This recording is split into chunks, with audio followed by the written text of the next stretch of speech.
അസ്സലാമു അലൈക്കും. എല്ലാവർക്കും സുഖല്ലേ? അപ്പം നമ്മൾ ഇന്ന് നോക്കാൻ പോകുന്നത് മഴക്കാലത്ത് നമ്മുടെ ചെടികൾക്ക് കൊടുക്കാൻ പറ്റുന്ന നല്ല വളമാണ് കേട്ടോ.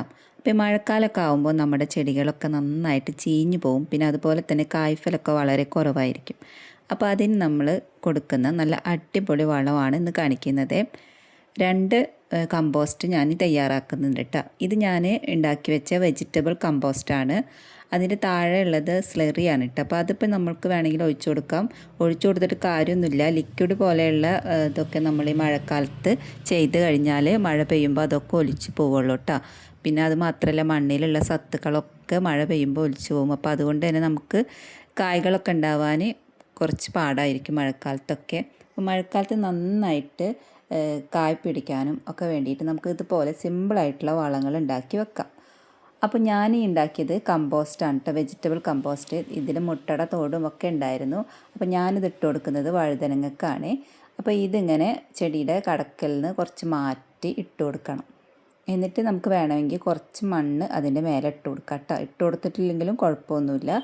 ഇതിൽ മണ്ണും ചേർന്നിട്ടാണ് ഞാൻ ഈ കമ്പോസ്റ്റ് ഉണ്ടാക്കിയിട്ടുള്ളത്. അപ്പോൾ അതുകൊണ്ട് തന്നെ മണ്ണിട്ട് കൊടുത്തില്ലെങ്കിലും വലിയ കുഴപ്പമുള്ള കാര്യമൊന്നുമല്ല. ഞാൻ എൻ്റെ വഴുതനങ്ങക്ക് ഇട്ട് കൊടുക്കട്ടെ. പിന്നെ ഇതുപോലെ ഉള്ള കിളകളൊക്കെ ഉണ്ടെങ്കിൽ അതേപോലെ അതിൻ്റെ താഴെ കരിയിലകളൊക്കെ ഇട്ടിട്ടുണ്ടെങ്കിൽ അതൊക്കെ എടുത്ത് മാറ്റാം കേട്ടോ. ഇലകളൊക്കെ ഇട്ട് കഴിഞ്ഞാൽ ഇതിൽ ഞാൻ ഇല ഉപയോഗിച്ചിട്ടുണ്ടായിരുന്നു. ഇല അഴുകിയിട്ടില്ല കേട്ടോ. അതിൻ്റെ ഉള്ള പച്ചക്കറിയുടെ വേസ്റ്റൊക്കെയാണ് കമ്പോസ്റ്റ് ആയിട്ടുള്ളത്. കരിയില കമ്പോസ്റ്റ് ആവാൻ കുറച്ചും കൂടിയൊക്കെ ടൈം എടുക്കും. ഇതിപ്പോൾ ഞാൻ കുറച്ച് നേരത്തെ എടുത്ത കാരണമാണ് കേട്ടോ. അപ്പോൾ എത്ര ടൈമാണ് ഇതിനൊക്കെ എടുക്കുക, എങ്ങനെയാണ് ഇതൊക്കെ ഉണ്ടാക്കേണ്ടതെന്നൊന്ന് പറഞ്ഞുതരാം. അപ്പോൾ ഞാൻ ഇന്നത്തെ വീഡിയോയിൽ 2 വളങ്ങളാണ് ഉണ്ടാക്കാൻ പോകുന്നത് കേട്ടോ. കമ്പോസ്റ്റ് ഉണ്ടാക്കാൻ നമുക്ക് വല്ല ചാക്കോ അല്ലെങ്കിൽ വല്ല പാട്ടയോ അങ്ങനെ എന്തെങ്കിലുമൊക്കെ മതി. ഇപ്പോൾ ഞാനിവിടെ എടുത്തിട്ടുള്ളത് ഒരു പ്ലാസ്റ്റിക്കിൻ്റെ ബോട്ടിലാണ്. 2 പ്ലാസ്റ്റിക്കിൻ്റെ ബോട്ടിൽ എടുത്തിട്ടുണ്ട്. ഇതൊരെണ്ണം അതിൻ്റെ ഉള്ളിൽ നിന്ന് വരുന്ന സ്ലറി ശേഖരിക്കാൻ വേണ്ടിയിട്ടുള്ളതാണ് കേട്ടോ. അപ്പോൾ ഇതിലുണ്ടായിരുന്ന സ്ലറി ഞാനിപ്പോൾ വേറെ പച്ചക്കറിക്കോ ഒഴിച്ചു കൊടുത്തിട്ടുണ്ട്. സ്ലറി ഇപ്പോൾ അധികം ഉപയോഗിക്കാതിരിക്കുന്നതാണ് മഴക്കാലത്ത് നല്ലത്.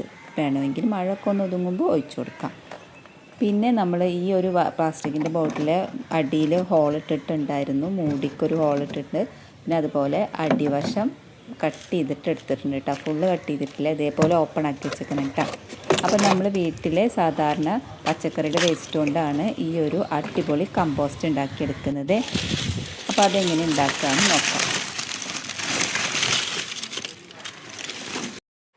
കമ്പോസ്റ്റ് ഉണ്ടാക്കാൻ കരിയില അത്യാവശ്യമാണ്. വെജിറ്റബിൾ കമ്പോസ്റ്റ് ആണെങ്കിൽ കരിയില എന്തായാലും ഇട്ട് കൊടുക്കണം കേട്ടോ. അപ്പോൾ ഇതുപോലെ ഏതെങ്കിലും കരിയില മതി. ഇപ്പം ഞാനിവിടെ ഇട്ട് കൊടുക്കുന്നത് മാവിൻ്റെ ഇലയാണ്. അപ്പോൾ ആദ്യം ഈ ഇല ഇട്ട് കൊടുക്കാം.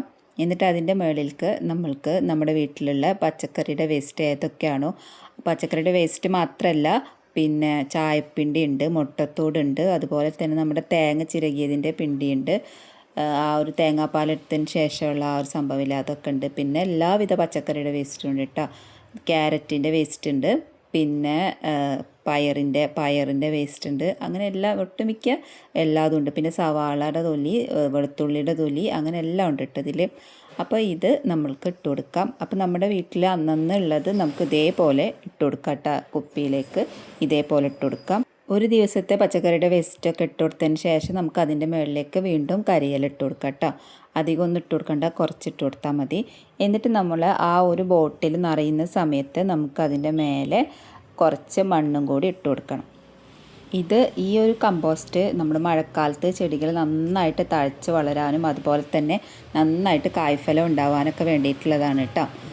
അപ്പോൾ ഇത് ഒരു 3-4 ആഴ്ച കൊണ്ട് നമുക്കിത് സെറ്റായി കിട്ടും. ഏകദേശം ഒരു മാസത്തിൻ്റെ ഉള്ളിൽ തന്നെ നമുക്ക് ഈ ഒരു കമ്പോസ്റ്റ് റെഡിയായി കിട്ടും. ഞാൻ കഴിഞ്ഞ മാസം ഈ കമ്പോസ്റ്റ് നേരത്തെ ഇട്ട് കൊടുത്ത കമ്പോസ്റ്റ് ഉണ്ടാക്കുന്നതിൻ്റെ വീഡിയോ ചെയ്തിട്ടുണ്ടായിരുന്നു. അപ്പോൾ അതിൻ്റെ റിസൾട്ടാണ് ഇപ്പോൾ കാണിച്ചത് കേട്ടോ. മഴക്കാലത്ത് നമ്മുടെ ചെടികളൊന്നും വെള്ളം കെട്ടി നിൽക്കാത്ത രീതിയിൽ സെറ്റ് ചെയ്ത് വെക്കണം. ഞാനിവിടെ എല്ലാതും ചാക്കിലാണ് നട്ടിട്ടുള്ളത്. അതുകൊണ്ട് തന്നെ എനിക്ക് ആ ഒരു പ്രശ്നമില്ല, വെള്ളം കെട്ടി നിൽക്കുന്ന പ്രശ്നമൊന്നുമില്ല. വെള്ളം കെട്ടി നിന്ന് നമ്മുടെ പച്ചക്കറി പെട്ടെന്ന് ചീഞ്ഞു പോവേ. അപ്പോൾ പിന്നെ നമ്മൾ അങ്ങനെ ചെയ്യാം. ഇനി ഞാൻ ഉണ്ടാക്കാൻ പോകുന്നത് ഒരു ഫിഷ് കമ്പോസ്റ്റാണ്. ഈ കമ്പോസ്റ്റിൻ്റെയും റിസൾട്ട് ഞാൻ ഇതിൽ കാണിക്കുന്നുണ്ട് കേട്ടോ, ഈ വീഡിയോയിൽ ഉൾപ്പെടുത്തിയിട്ടുണ്ട്. അപ്പോൾ നമ്മൾ എല്ലാ തരം മീനിൻ്റെയും കുടലും തലയും ഒക്കെ നന്നാക്കിയതിൻ്റെ ആ വേസ്റ്റ്, വെള്ളം ഒഴികെ ബാക്കി അതിൻ്റെ ആ വേസ്റ്റ് ഫുള്ളും എടുത്തിട്ടുണ്ട്. മീനിൻ്റെ വെള്ളം എടുത്തിട്ടില്ല കേട്ടോ. വെള്ളം നമുക്ക് വേണമെങ്കിൽ ചെടികൾക്കൊക്കെ ഒഴിച്ചു കൊടുക്കാം. എന്നിട്ട് നമ്മൾ ആ മീനിൻ്റെ വേസ്റ്റ് എടുക്കുക. പിന്നെ നമുക്ക് വേണ്ടത് ചാരമാണ്. പിന്നെ നമുക്ക് നല്ല മണ്ണും വേണം കേട്ടോ. കമ്പോസ്റ്റ് ഉണ്ടാക്കാൻ വേണ്ടിയിട്ട് മണ്ണും വേണം. ഇതൊരു പെട്ടെന്ന് ഈ ഒരു കമ്പോസ്റ്റ് പെട്ടെന്ന് റെഡി ആവില്ല. ഇതിനൊരു 3-4 മാസം വെയിറ്റ് ചെയ്യണം കേട്ടോ. എന്നാലാണ് ഇത് മണമൊന്നുമില്ലാതെ നല്ല കമ്പോസ്റ്റ് കിട്ടുള്ളൂ കേട്ടോ. ഒട്ടും പുഴുവൊന്നും ഇല്ലാതെ തന്നെ കമ്പോസ്റ്റ് നമുക്ക് റെഡിയായി കിട്ടും. അപ്പോൾ അതിനായിട്ട് ഒരു ഹോളൊന്നും ഇല്ലാത്തൊരു ബോട്ടിലാണ് കേട്ടോ ഞാൻ എടുത്തിട്ടുള്ളത്. അപ്പോൾ അങ്ങനത്തെ ഒരു ബോട്ടിലെടുക്കുക. അതിന് ശേഷം അതിൻ്റെ ആദ്യം ഇട്ട് കൊടുക്കേണ്ടത് കുറച്ച് മണ്ണാണ് കേട്ടോ.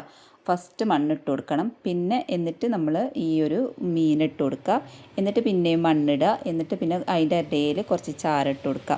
ഈ ഒരു രീതിയിൽ നമ്മുടെ കയ്യിൽ എത്രത്തോളം മീനിൻ്റെ വേസ്റ്റ് ഉണ്ടോ അതിനനുസരിച്ചിട്ട് സെറ്റ് ചെയ്തെടുക്കണം കേട്ടോ. കുറേ മീനിൻ്റെ വേസ്റ്റ് ഉണ്ടെങ്കിൽ അതിനനുസരിച്ചിട്ട് മണ്ണും ഇടയിൽ മണ്ണും ചാരവും കൂടിയിട്ട് ഇട്ടിട്ട് വേണം ഇത് ഫില്ല് ചെയ്യാൻ. എന്നിട്ട് നമ്മുടെ ആ ഒരു ബോട്ടിൽ നന്നായി നിറയുമ്പോൾ നമുക്കത് ടൈറ്റ് ചെയ്തിട്ട് അടച്ചു വെക്കാം. മീനെല്ലാം ഇട്ടതിന് ശേഷം ലാസ്റ്റ് ഞാൻ മണ്ണിട്ട് കൊടുക്കുന്നുണ്ട്. പിന്നെ അതിൻ്റെ മേലെ കുറച്ച് ചാരം കൂടി ഇട്ട് കൊടുത്തിട്ട് ഇതേപോലെ ഫില്ല് ചെയ്തിട്ടുണ്ട് കേട്ടോ. ഇനി ഞാൻ നല്ല ടൈറ്റായിട്ട് ആ ഒരു കുപ്പി നല്ല ടൈറ്റായിട്ട് മൂടിയിട്ട് നമ്മളതൊരു തണലത്തേക്ക് മാറ്റി വെക്കണം. അല്ലെങ്കിൽ മണ്ണിനടിയിൽ കുഴിച്ചിടാം. ഇതൊരു 6 മാസത്തിൻ്റെ ഉള്ളിൽ നല്ല കറക്റ്റ് നല്ല സൂപ്പർ കമ്പോസ്റ്റായിട്ട് കിട്ടി. അപ്പോൾ അതേപോലെ ഞാൻ കുഴിച്ചിടാത്തതാണിത് കേട്ടോ. ഞാൻ വേറൊരു കമ്പോസ്റ്റ് മണ്ണിനടിയിൽ കുഴിച്ചിട്ടിട്ടുണ്ട്. അത് വരെ സെറ്റായിട്ടില്ല. ഇനിയിപ്പോൾ ഈ ഒരു കമ്പോസ്റ്റാണ് ഞാൻ എടുക്കുന്നത്.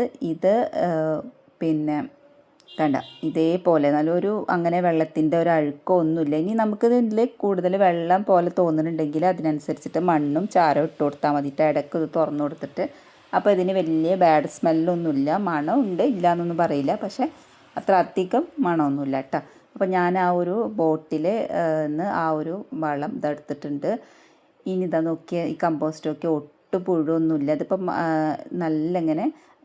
നല്ല കമ്പോസ്റ്റായിട്ട് കിട്ടിയിട്ടുണ്ട് കേട്ടോ. ഇത് ഞാൻ ഇട്ട് കൊടുക്കുന്നത് നമ്മുടെ മുളകിനാണ്. മുളക് കുറച്ച് ക്ഷീണത്തിലാണ് കേട്ടോ. നമ്മുടെ മുളക് ഇച്ചിരി ക്ഷീണത്തിലാണ് നിൽക്കുന്നത്. അപ്പോൾ അതിന് അത്യാവശ്യം വളം ഇട്ട് കൊടുക്കട്ടെ. അപ്പോൾ ഇത് ഇട്ട് കൊടുക്കുമ്പോൾ ഈ ഒരു വളം ഈ ഒരു കമ്പോസ്റ്റ് ഇട്ട് കൊടുക്കുമ്പോൾ നമ്മൾ ആ ചെടിയുടെ കടക്കൽ നിന്ന് മാറിയിട്ട് കുറച്ച് നീക്കി ഇട്ട് കൊടുക്കണേ. എന്നിട്ട് അതിൻ്റെ മേലിൽ അത്യാവശ്യം കുറച്ച് മണ്ണ് ഇട്ട് കൊടുക്കണം കേട്ടോ. എന്താണെന്ന് വെച്ചാൽ ഇതിന് കുറച്ച് മണ്ണുണ്ട്. അപ്പോൾ എലികളൊക്കെ വന്നിട്ട് ഇത് ആകെ മാന്തും. അത് ആ ഒരു സംഭവം ഇല്ലാതിരിക്കാൻ വേണ്ടിയിട്ട് ഇതിൻ്റെ മേലെ കുറച്ച് മണ്ണുകൊണ്ട് മൂടിക്കൊടുക്കണം. ഇതാ ഞാനിപ്പോൾ അതിൽ മണ്ണിട്ടിട്ട് മൂടി കൊടുക്കുന്നുണ്ട് കേട്ടോ. ഇതേപോലെ ഇട്ട് കൊടുക്കാം. വേണമെങ്കിൽ നമുക്ക് ആ ഒരു ചെടിയുടെ കടക്കിൽ ഫുള്ള് മണ്ണ് ഇട്ട് കൊടുക്കാം. ഇതിന് ഇപ്പോൾ കരിയില മാത്രം ഇട്ടിട്ട് നട്ടിട്ടുള്ള മുളകായിരുന്നു. ഞാൻ അങ്ങനെ മണ്ണൊന്നും ഉപയോഗിച്ചിട്ടില്ല. അപ്പം ഞാനിതാ വളവും ചെയ്യാണ്. പിന്നെ അതുപോലെ കുറച്ച് മണ്ണും ഇട്ട് കൊടുക്കുന്നുണ്ട് കേട്ടോ. മുളക് ഇതാ കറക്റ്റായിട്ട് വളർന്ന് വരണേ ഉള്ളൂ. ഇനി നമുക്ക് ചാരം കലക്കി കഞ്ഞിവെള്ളമൊക്കെ ഒഴിച്ചു കൊടുക്കാം. അത് പക്ഷെ മഴ ആയതുകൊണ്ടാണ് ഞാൻ അങ്ങനത്തെ ലിക്വിഡ് ഫെർട്ടിലൈസറൊന്നും ചെയ്യാത്തത് കേട്ടോ. അപ്പോൾ നമ്മുടെ ഈ ബോക്സിൽ നിന്ന് ആ ഒരു കമ്പോസ്റ്റ് എടുക്കാൻ ഇച്ചിരി ബുദ്ധിമുട്ടി. അപ്പോൾ ഞാൻ കട്ട് ചെയ്തെടുത്തതാണ്. അപ്പോൾ ഇതിൻ്റെ മുകളിൽ നന്നായിട്ട് അതിൻ്റെ ആ സംഭവങ്ങളൊക്കെ പറ്റി പിടിച്ചിട്ട് അപ്പോൾ ഞാനത് ആ ഒരു ഫ്രിഡ്ജിൻ്റെ ആ ഒരു നമ്മുടെ ആ പച്ചക്കറിയുടെ അതിലേക്ക് വെച്ച് കൊടുക്കാനായിട്ട്. അപ്പോൾ മഴ പെയ്യുമ്പോൾ അതിൽ നിന്ന് അതിങ്ങനെ വെള്ളമൊക്കെ ആയിട്ട് ആ ഒരു ചെടികൾക്കും അത്യാവശ്യം വളം കിട്ടിക്കോളും. ഇനിയിപ്പോൾ ഈ 2 കമ്പോസ്റ്റുകളും ഞാൻ തണലത്താണ് എടുത്ത് വെക്കാൻ പോകുന്നത്. ഇതാ ഇവിടെ ഇങ്ങനെ തണലത്ത് സെറ്റ് ചെയ്ത് വെക്കാണ് കേട്ടോ. അപ്പോൾ അതിൻ്റെ അടിയിലേക്ക് ആ വെജിറ്റബിൾ കമ്പോസ്റ്റിൻ്റെ അടിയിലേക്ക് സ്ലറിയും കൂടി വരും കേട്ടോ. സ്ലറി വരുമ്പോൾ നമുക്ക് കഞ്ഞിവെള്ളത്തിൽ പകർത്തി നമ്മുടെ പൂച്ചെടികൾക്കും ഒക്കെ ഒഴിച്ചു കൊടുക്കാൻ പറ്റും. അപ്പോൾ ഇതാ നമ്മുടെ കോവലൊക്കെ പൂവിട്ടിട്ടുണ്ട്. അപ്പോൾ നല്ല മഴക്കാലമൊക്കെ ആകുമ്പോൾ നല്ല സ്ട്രോങ് ആയിട്ടുള്ള ഇതുപോലെ പടരാനുള്ള ചെടികൾക്കൊക്കെ ആണെങ്കിൽ നല്ല സ്ട്രോങ് ആയിട്ട് പന്തലൊക്കെ കെട്ടി കൊടുക്കണം. അതുപോലെ തന്നെ പയറിനും നല്ല പന്തലൊക്കെ കെട്ടി കൊടുക്കണം. പയർ, കോവലും അതുപോലെ സംഭവങ്ങളൊക്കെ മഴക്കാലത്ത് നല്ലോണം ഉണ്ടാവും. അപ്പോൾ നല്ല സ്ട്രോങ് ആയിട്ടുള്ള പന്തലൊക്കെ കെട്ടി കൊടുക്കണം കേട്ടോ. ഇതെൻ്റെ ഒരു തട്ടിക്കൂട്ട് പന്തലാണ്. ഇനി ഇതിന് സ്ട്രോങ് ആയിട്ടൊന്ന് സെറ്റ് ചെയ്ത് കൊടുക്കണം. അപ്പോൾ ഈ 2 കമ്പോസ്റ്റും നിങ്ങൾ വീട്ടിൽ പരീക്ഷിച്ച് നോക്കണമെങ്കിൽ പറയണേ. ഇതിൽ ഏത് കമ്പോസ്റ്റാണ് നിങ്ങൾക്ക് പെട്ടെന്ന് ഉണ്ടാക്കാൻ പറ്റുക എന്നുള്ളതൊക്കെ കമൻറ്റിലൂടെ പറയണം കേട്ടോ. അപ്പോൾ എൻ്റെ വീഡിയോ ഇഷ്ടപ്പെട്ടിട്ടുണ്ടാവുമെന്ന് കരുതുന്നു. ഇഷ്ടപ്പെട്ടാൽ ലൈക്കും കമൻസും ഒക്കെ തരണേ. അപ്പോൾ ഹൈപ്പൊക്കെ ചെയ്യാൻ പറ്റാൻ ചെയ്തോളൂ. അടുത്ത വീഡിയോ ആയിട്ട് ഞാൻ ഉടനെ വരുന്നതായിരിക്കും. അതുവരേക്കും എല്ലാവർക്കും tata, bye bye, see U.